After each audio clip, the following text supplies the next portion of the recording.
Good afternoon. Thank you everyone for being here. Let me introduce to my right, Danny Harris, Executive Director of the Transportation Alliance. To my left, Joanne Yu, the Executive Director of the Asian American Federation. We have a number of other representatives here who I will mention in a moment. The topic today is transportation, which is vitally important to New York City. One thing is clear, that we need an alternative to automobiles driving in New York City. The volume is paralyzing. The cost is prohibitive. It is environmentally destructive. And I believe we're at a point where we'll start to see a major transition. Congestion pricing is going to accelerate the transition to other transportation alternatives. And we're excited about that because they're desperately needed. New York has a long history of innovations in transportation. Mid-19th century, New York started the first public transit system, which were a network of horse cars, believe it or not. We then went to trolleys. We then went to elevated roadways. We then went to elevated trains. We then went to the subway system. We had Robert Fulton's steamboats, which were the ferry service among the different boroughs. We had the first bike lane in Brooklyn in 1894, believe it or not.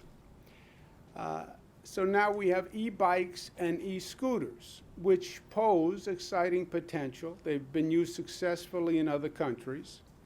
But right now they exist in a legal vacuum and in a state of confusion. And you have arbitrary and differing enforcement of the operation of e-bikes and e-scooters. There's a lack of regulations. The situation poses hazards and poses danger. And it is, frankly, right now, the Wild West when it comes to e-bikes and e-scooters. We need clear laws.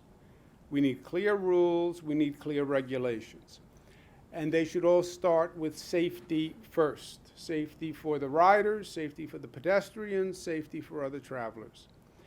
So I am proposing a state law for safety and operating regulations. For e-bikes, the main points are you must be 16 years or older. For Class 1 and Class 2 e-bikes, the top speed is 20 miles per hour. Class 3, which are the throttle-assisted e-bikes, top speed is 25 miles per hour, and that's only in Manhattan.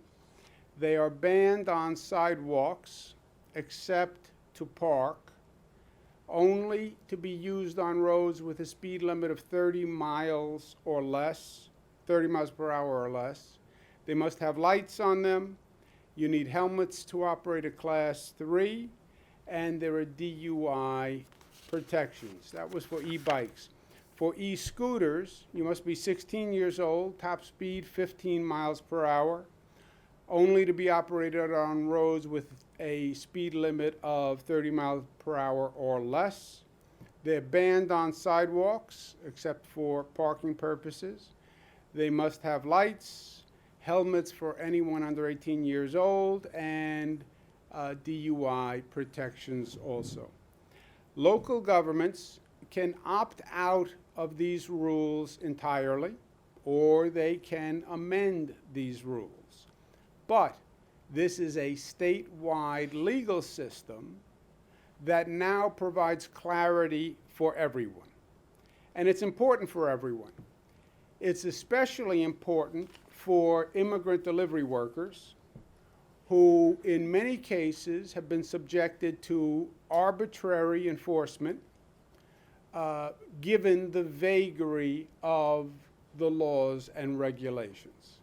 And it has posed substantial hardship on many delivery workers who are in the least powerful position to deal with this.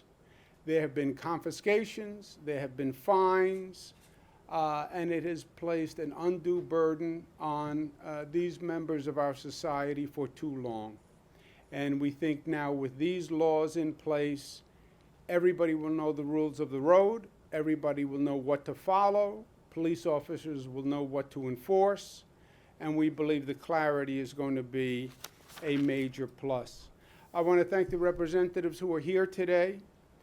This was a cooperative / collaborative effort. This was not easy. A lot of different concerns, a lot of issues, and in many ways we were breaking new ground. But we came up with a consensus bill, and we submitted that bill, and it should be passed April 1. But I want to thank the Asian American Federation, Transportation Alternatives, the New York League of Conservation Voters, Legal Aid Society, Make the Road, Biking Public Project. For my team, I want to thank Beth Garvey, my special counsel, and Dana Carotenuto, that's an Irish name, who is the deputy secretary who handled this. And with that, let me turn it over to Danny Harris for his comments, and then we'll hear from Joanne.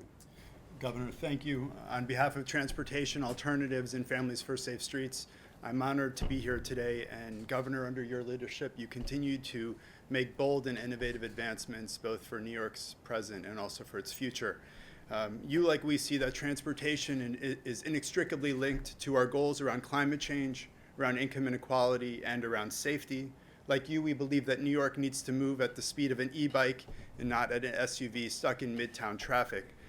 Today, we advanced another powerful tool in New York's arsenal in making progress happen. E-bikes and e-scooters offer safe, equitable, and sustainable transportation alternatives. They help to solve first and last mile problems for New Yorkers. They make commuting of even upwards of 10 miles a new reality for many individuals who do want to get out of their cars.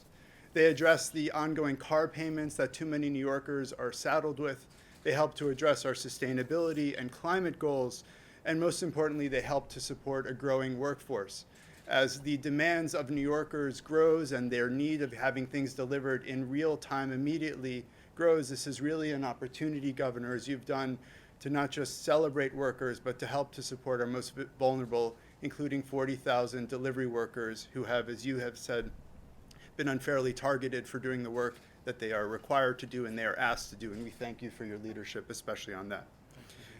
Governor, again, I want to thank you for your leadership on behalf of our entire coalition. And I also want to acknowledge our partners who are here in the audience: Make the Road New York, Legal Aid Society, Biking Public Project, Asian American Federation, New York League of Conservation Voters. And I also want to acknowledge Senator Ramos and also Assembly Member Rosick for their leadership in helping to make this happen. Thank you, Governor. Thank you very much, Danny. Joanne Yu, who is the Executive Director of the Asian American Foundation. Good afternoon, everyone, and thank you all for being here. I'm going to thank the governor especially for making this historic moment happen. I represent the Asian American and Latino delivery workers. This is a work that we have undertaken to support the rights of the workers. For too long, the delivery workers have faced fines and harassment for using e-bikes when it's the best and most efficient means of doing their jobs. Many of these workers are immigrants working hard to make an honest living. They cannot afford to ditch their e-bikes and have long asked for protection from fines as they work all hours of the day and night, 7 days a week. This legislation will finally give them the justice they deserve. By legalizing e-bike in a pragmatic and safe way, delivery workers can get back to work with the assurance that they are operating within the bounds of the law. This is a new day for so many immigrants and working class New Yorkers, and I am proud and grateful to our governor for making this happen. Without you, Governor, this would not have gotten done, and we would not have the accompanying safety rules in place that will further protect workers on the job. That is real leadership, taking a solution and making it stronger. On behalf of the delivery workers who will be impacted by this legislation, thank you again, Governor, for all that you have done to help the immigrants of our state, and thank you for being our champion always. Thank you. Thank you very much.